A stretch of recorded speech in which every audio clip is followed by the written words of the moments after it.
6-year-old Chelsea Klepzig was dragged by a bus for almost a mile. Her grandmother yelled and flashed her lights at the 78-year-old school bus driver to free Chelsea, but he did not stop. After surviving the horrible incident, Chelsea's family could not afford to buy her new shoes and clothes, but she received a special surprise box. What should have been a usual afternoon for 6-year-old Chelsea Klepzig and her grandmother, Estrella Klepzig, turned into a day of terror and trauma.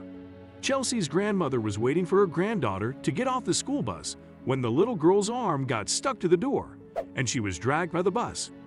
The 6-year-old is a first grader at Union Cross Elementary School and was dragged for nearly a mile. When Estrella realized her granddaughter was stuck on the bus, she signaled the driver to stop. "I kept flashing him to stop," she said, but he did not. Chelsea's legs were dragged the whole way. "The driver didn't even give her a chance to move," said Estrella.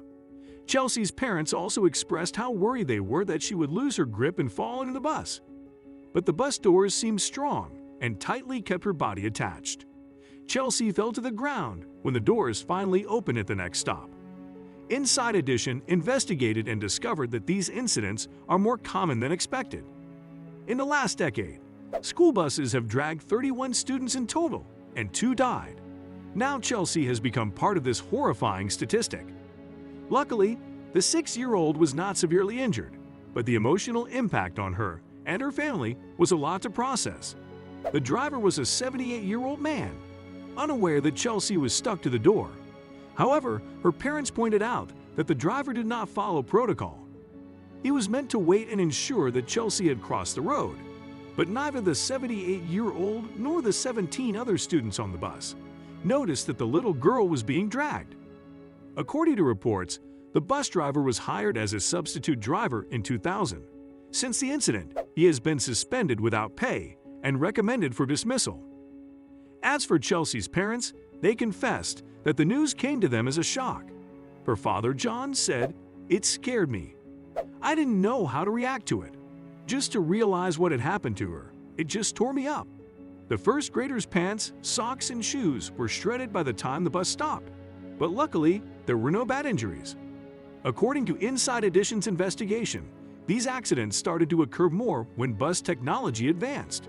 Before, bus drivers had to manually open and close doors, but now there's only a switch, and some drivers do not pay attention to what happens at the door.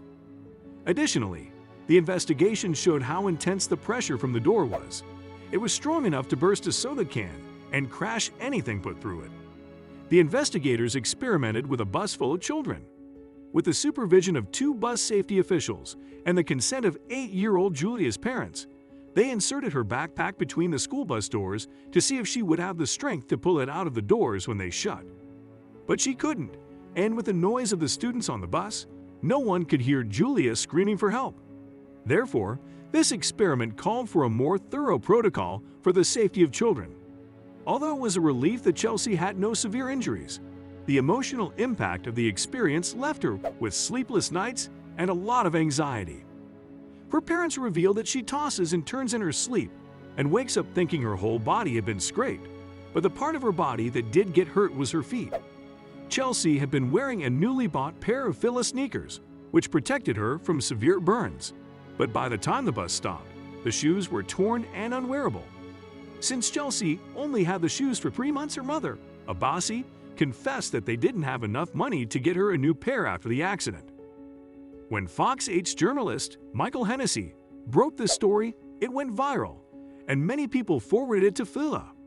The sporting brand got the messages and contacted Hennessy wanting to send Chelsea a box of goodies. The journalist consensually gave out the 6-year-old's details. And days before Christmas, Chelsea received a personalized package from Fila. Inside were 2 pairs of shoes and a bunch of clothes. Chelsea's parents said she was over the moon when she received her gift. Even more exciting was that the box had her name on it. She was ecstatic. "We couldn't even get her to take the clothes off. She loved it. She loved it. She really did," Abasi said. Chelsea's mother also expressed how she, Estrella, and John were grateful for the support their daughter received and thankful to Fila for the gifts. Chelsea also wrote a note to Fila, thanking them for their surprise box and expressing how happy she was to have received it.